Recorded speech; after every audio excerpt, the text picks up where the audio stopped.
ഇന്ന് എൻ്റെ കൂടെ ഒരു ബിഗ് ബോസ് കണ്ടസ്റ്റന്റ് ആണ്. ഓൾറെഡി നിങ്ങൾക്കൊക്കെ അറിയാവുന്ന, ഓൾറെഡി നിങ്ങൾ എപ്പിസോഡ്സിലൊക്കെ കണ്ട് ഫെമിലിയർ ആണ്.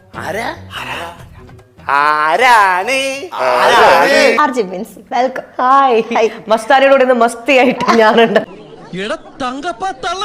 ബിഗ് ബോസിന് ശേഷം ഒരുപാട് പേര് വിളിക്കുന്നുണ്ട്, സംസാരിക്കുന്നുണ്ട്. അപ്പം അവർക്ക് തന്നെ വിഷമമാണ്.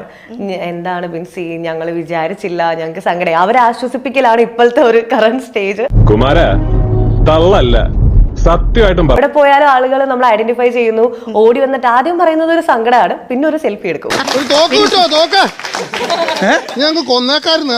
പക്ഷെ നമ്മളിങ്ങനെ ചെക്ക് ചെയ്യുന്ന സമയത്തെ പൊതുവെ ഗാലറി ബിൻസിക്ക് എതിരായിട്ടാണല്ലോ ഫീൽ അതല്ല ഉദ്ദേശം.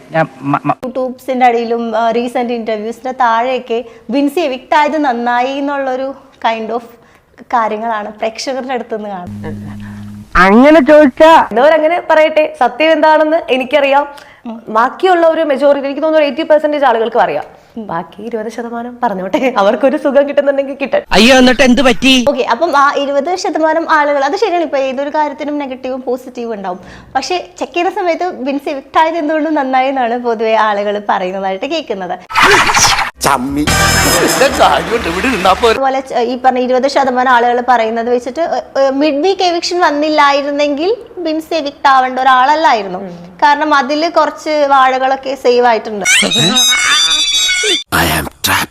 ഹോണസ്റ്റ്ലി ആർജി ബിൻസി എന്ന് പറയുന്ന ഒരു കണ്ടസ്റ്റന്റിനെ കുറിച്ച് നമ്മളിപ്പോൾ ഭാവിയിൽ ഇപ്പോഴാണെങ്കിലും ഡിസ്കസ് ചെയ്യുമ്പോൾ ഏറ്റവും ആദ്യം വരുന്ന ഒരു ടോപ്പിക് അപ്പാനിശരത്തിന്റെ പേരിന്റെ കൂടെ ആഡ് ചെയ്തിട്ടുള്ള ഒരു കാര്യമാണ്. അതിനെ കുറിച്ച് എന്താ പറയാ? ഈ പുഷ്പങ്ങളെല്ലാം ഇവിടെ കൃഷി ചെയ്യുന്നതാണെങ്കിൽ നല്ല രസമുണ്ട്. ഞാൻ ചോദിച്ചതിന് മറുപടി കിട്ടിയില്ല.